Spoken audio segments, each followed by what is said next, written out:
Hello बच्चों, तो इस वीडियो में हम प्राथमिक क्रियाएं पर चर्चा जारी रखेंगे। तो चलिए देखें कि इस वीडियो में हम किस विषय को पढ़ेंगे।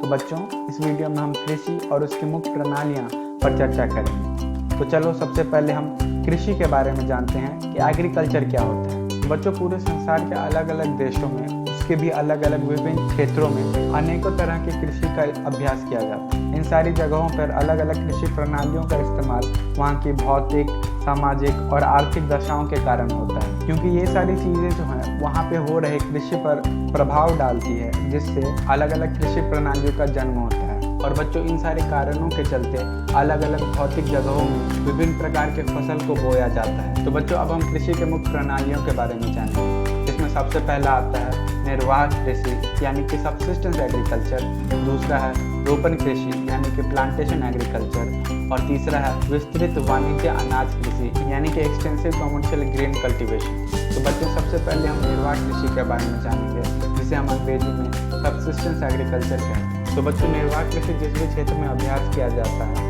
वहाँ पर जितने भी उत्पाद होते हैं उन सारी उपज का वहाँ पे रहने वाले लोग ही इस्तेमाल कर लेते हैं। जैसे बच्चों, मान लो यदि तुम्हारे गांव में 1000 किलो गेहूं की उपज हुई और उन सारे गेहूं का इस्तेमाल वहाँ के लोग अपने खाने के लिए ही कर लें और उसका थोड़ा सा भी हिस्सा वो बाहर नहीं भेजे, दूसरे गांव में नहीं भेजे या शहर में नहीं भेजे, बेचते हुए या और भी किसी काम से, तो यह निर्वाह कृषि यानी कि सब्सिस्टेंस एग्रीकल्चर के अंदर आ जाएगा। इसका मतलब वहाँ के लोग फसल को उपजा रहे हैं और उसे ही खाकर अपना जीवन यापन कर रहे हैं। तो बच्चों, निर्वाह कृषि के कुल 2 प्रकार होते हैं। सबसे पहला है आदिकालीन निर्वाह कृषि यानी कि प्रीमिटिव सब्सिस्टेंस एग्रीकल्चर, और दूसरा है गहन निर्वाह कृषि यानी कि इंटेंसिव सब्सिस्टेंस एग्रीकल्चर। तो बच्चों, सबसे पहले हम आदिकालीन निर्वाह कृषि यानी कि प्रीमिटिव सब्सिस्टेंस एग्रीकल्चर के बारे में जानेंगे। तो बच्चों, सबसे पहले तो ये जानो कि इसे स्थानांतरणशील कृषि यानी कि शिफ्टिंग कल्टीवेशन भी कहते हैं।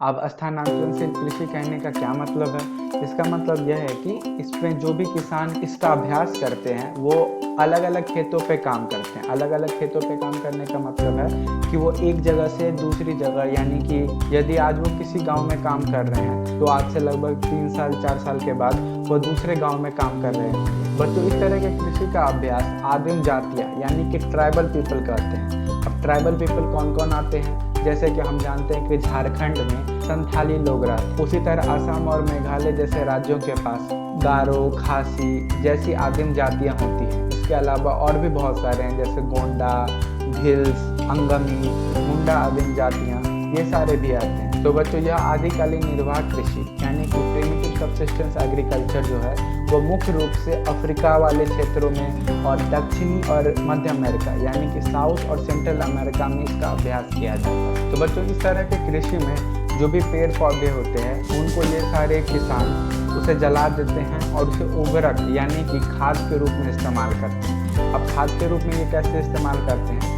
जब भी पेड़ जल जाता है तो उसकी जो भी राख बचती है वो बहुत ज़्यादा उपजाऊ होती है, जिसके कारण वहाँ के जो ज़मीन होती है उसकी भी उपज बढ़ जाती है। इस तरह के कृषि को कृतन और दहन कृषि यानी कि स्लैश एंड बर्न एग्रीकल्चर भी कहते हैं।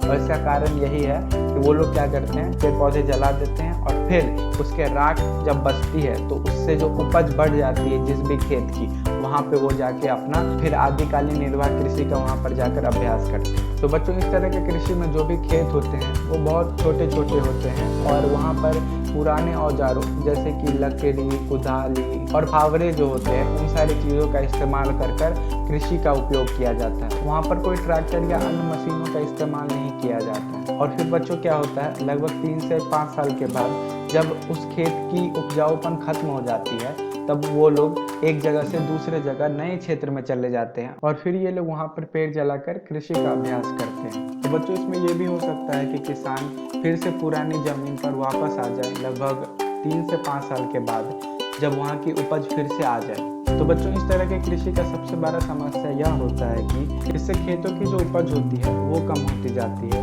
जिसके कारण झूम का चक्र, ये जो आग लगाकर खेत तैयार किए जाते हैं कृषि के लिए, वो छोटा होते जाता है। बच्चों, इस तरह की कृषि को अलग अलग जगहों में अलग अलग नाम से जाना जाता है, जैसे कि इसे झूमिंग नाम से जाना जाता है भारत के उत्तरी पूर्वी राज्यों में, इसे मिल्पा नाम से जाना जाता है मध्य अमेरिका यानी कि सेंट्रल अमेरिका में, और इसे लादान के नाम से इंडोनेशिया और मलेशिया जैसे देशों में जाना जाता है। तो बच्चों अब हम देखेंगे कि आदिकालीन निर्वाह कृषि यानी कि प्रिमिटिव सब्सिस्टेंस एग्रीकल्चर दुनिया के किस किस क्षेत्रों में अभ्यास किया जाता है। तो बच्चों इसमें हम देख सकते हैं कि ये जो दक्षिणी अमेरिका का ऊपरी भाग है, ये जो अमेजोन बेसिन वाला एरिया है, वहाँ पर इसका अभ्यास किया जाता है। इसके अलावा अफ्रीका का जो मध्य भाग है, जहाँ पर Ghana, Nigeria, Chad, Democratic Republic of Congo वाले देश आते हैं। उसके अलावा ये जो इंडोनेशिया और मलेशिया वाला क्षेत्र है, ये जो आप मैप पे देख सकते हैं प्रशांत महासागर के आसपास, इन सारे क्षेत्रों में भी आदिकालीन निर्वाह कृषि का अभ्यास किया जाता है।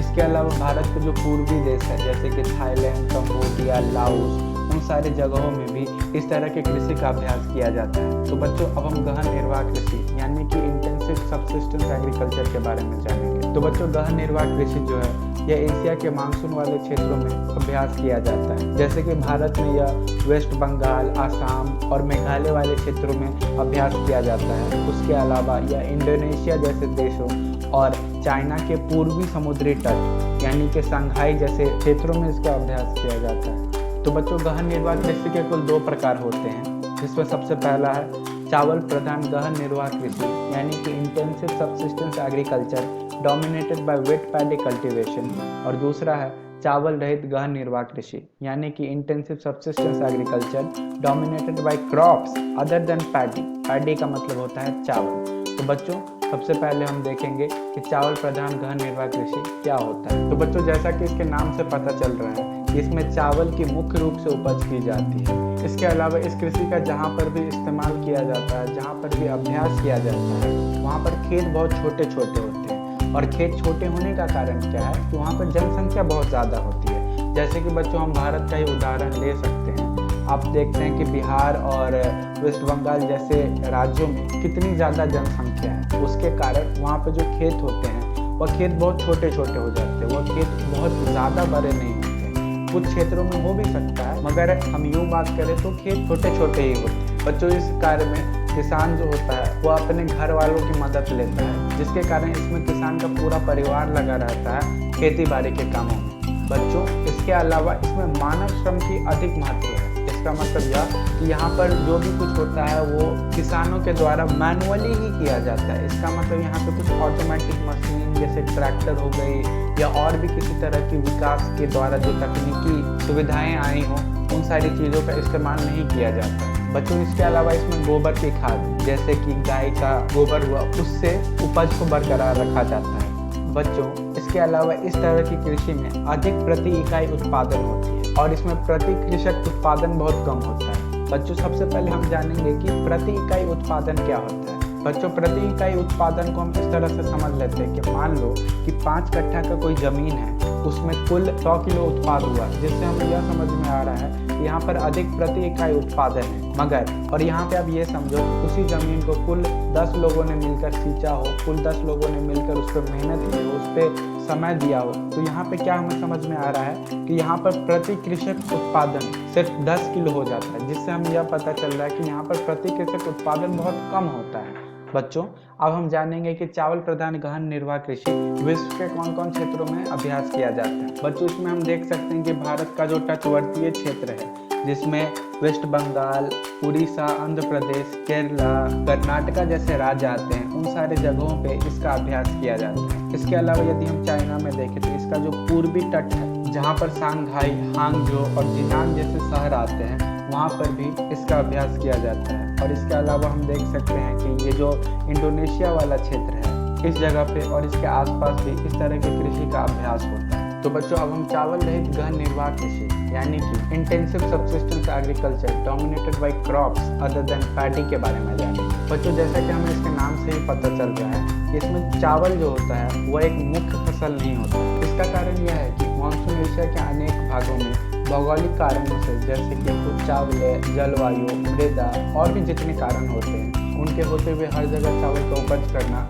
मुमकिन नहीं है। जैसे कि बच्चों उत्तरी चीन, मंचूरिया, उत्तरी कोरिया, उत्तरी जापान जैसे देशों में गेहूं, सोयाबीन, जौ, सोरपम इन सारी चीज़ों को बोया जाता है। उसी तरह भारत में सिंध गंगा के मैदान के पश्चिमी भाग में गेहूं और दक्षिणी व पश्चिमी प्रदेशों में ज्वार, बाजरा मुख्य रूप से उपजाया जाता है। तो बच्चों जैसा कि हमने चावल प्रधान गहन निर्वाह कृषि की विशेषताओं के बारे में देखा था, इस कृषि में भी अधिकतर विशेषताएं वो ही हैं, बस फर्क इतना आ जाता है कि इसमें सिंचाई का इस्तेमाल किया होता है। तो बच्चों अब हम देखेंगे कि चावल रहित गहन निर्वाह कृषि किन किन क्षेत्रों में अभ्यास किया जाता है। तो बच्चों इसमें हम देख सकते हैं कि उत्तरी अमेरिका का जो ऊपर वाला भाग है वहाँ पर, उसके अलावा दक्षिणी अमेरिका का जो नीचे वाला भाग है जहाँ पर अर्जेंटीना जैसे देश आते हैं, उसके अलावा अफ्रीका का जो सबसे निचला भाग है जहाँ पर साउथ अफ्रीका जैसे देश आते हैं। बच्चों इसके अलावा हम देख सकते हैं कि एशिया और यूरोप का जो मध्य भाग है, जो बीच का हिस्सा है जहाँ पर यूक्रेन, बेलारूस ये सारे जैसे देश आते हैं,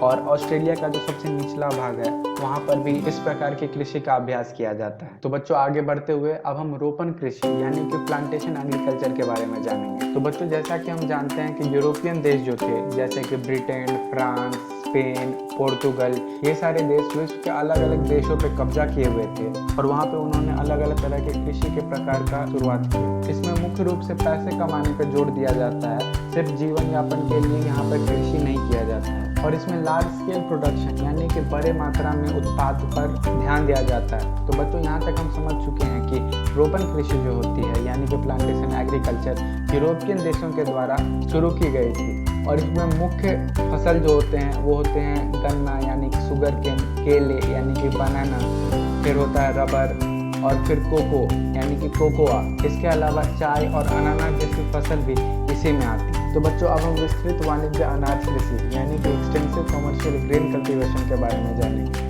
तो बच्चों यह कृषि जो है यह मध्य अक्षांशों में जितने भी देश हैं वहाँ पर इस तरह की कृषि का अभ्यास किया जाता है। बच्चों इसमें गेहूं जो होता है यानी कि वीट, तो बच्चों इसमें गेहूं जो होता है यानी कि वीट यह एक मुख्य फसल होता है।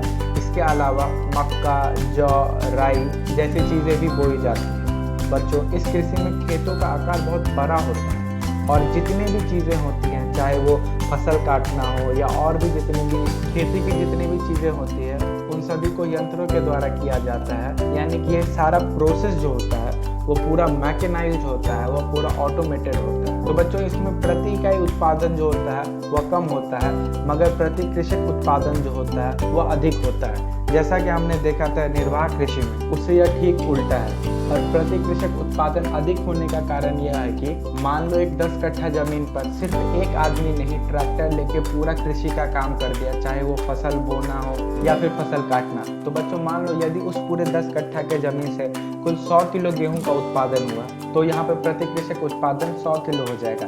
मगर यहाँ पे हम प्रति इकाई उत्पादन की बात करें, वह 10 कट्ठा में 100 किलो होने के कारण सिर्फ 10 किलो का ही प्रति इकाई उत्पादन हुआ, जिसके कारण यह संख्या बहुत ही ज्यादा कम है। तो बच्चों अब हम देखेंगे कि विस्तृत वाणिज्य अनाज कृषि यानी कि एक्सटेंसिव कमर्शियल ग्रेन कल्टीवेशन विश्व के किन किन क्षेत्रों में अभ्यास किया जाता है।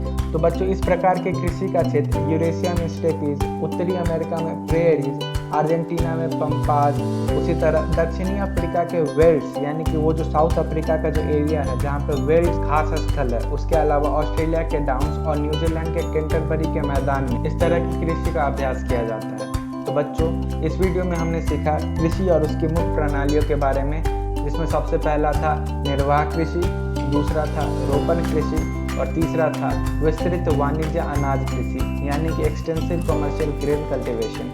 तो बच्चों अगले वीडियो में हम कृषि और उसकी जो भी बाकी मुख्य प्रणालियां हैं उनके बारे में जानेंगे। तब तक के लिए धन्यवाद।